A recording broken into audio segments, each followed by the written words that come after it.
चार दोस्त स्कूल में पढ़ते थे। एक दिन उन्होंने फैसला किया कि वे रेस्टोरेंट जाएंगे, साथ में बैठकर खाना खाएंगे और बातें करेंगे। वे एक छोटे से रेस्टोरेंट में गए, खाना ऑर्डर किया और हंसी मजाक के साथ अपनी दोस्ती के लम्हों का आनंद लेने लगे। बातों बातों में उन्होंने एक निर्णय लिया। आज के बाद वे ठीक 40 साल बाद इसी जगह मिलेंगे। वे तब तक अपने अपने करियर में व्यस्त रहेंगे और सफलता हासिल करेंगे। शर्त यह थी कि जो सबसे देर से पहुंचेगा वही पूरे खाने का बिल चुकाएगा। समय बीतता गया।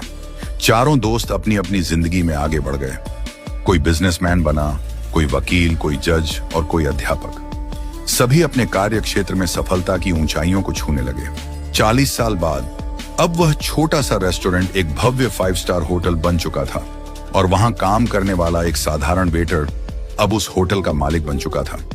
वह भी उस दिन का इंतजार कर रहा था।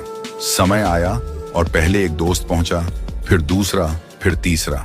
वे एक दूसरे से मिलकर बेहद खुश हुए, लेकिन चौथा दोस्त अभी तक नहीं आया था। थोड़ी देर बाद होटल के रिसेप्शन पर फोन आया। होटल मालिक ने फोन उठाया और कहा, आपके चौथे मित्र ने कहा है कि आप लोग खाना शुरू कर दीजिए, वह बस आने ही वाले हैं। तीनों ने सोचा कि शायद वह किसी काम में फंस गया होगा और सबसे देर से आने वाला वही होगा। उन्होंने भोजन किया, पुरानी यादें ताजा की, अपनी अपनी जिंदगी के अनुभव बांटे। काफी देर बीत गई, लेकिन चौथा दोस्त नहीं आया। जब बिल मंगवाने का समय आया तो होटल मालिक ने कहा, बिल पहले ही चुका दिया गया है। तीनों हैरान हुए। किसने? होटल मालिक ने जवाब दिया, आपके मित्र ने। थोड़ी देर बाद जब वे जाने लगे तभी होटल के बाहर एक सरकारी गाड़ी आकर रुकी। गाड़ी से शहर के कलेक्टर उतरे। कलेक्टर ने तीनों दोस्तों के पैर छुए और कहा, अंकल नमस्ते। तीनों हैरान रह गए। ये कौन है और हमारे पैर क्यों छू रहा है? कलेक्टर ने नम आंखों से कहा, मैं आपके चौथे मित्र का बेटा हूं। तीनों अवाक रह गए।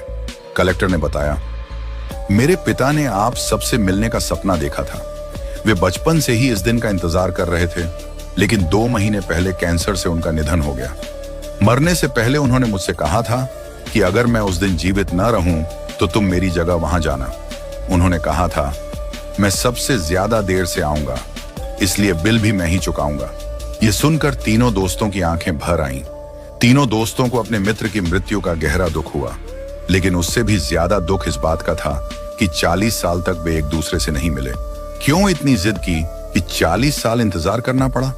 क्या फायदा ऐसी शर्त का जो दोस्ती से ज्यादा महत्वपूर्ण हो गई? आज हम भी अपनी जिंदगी में यही गलती कर रहे हैं।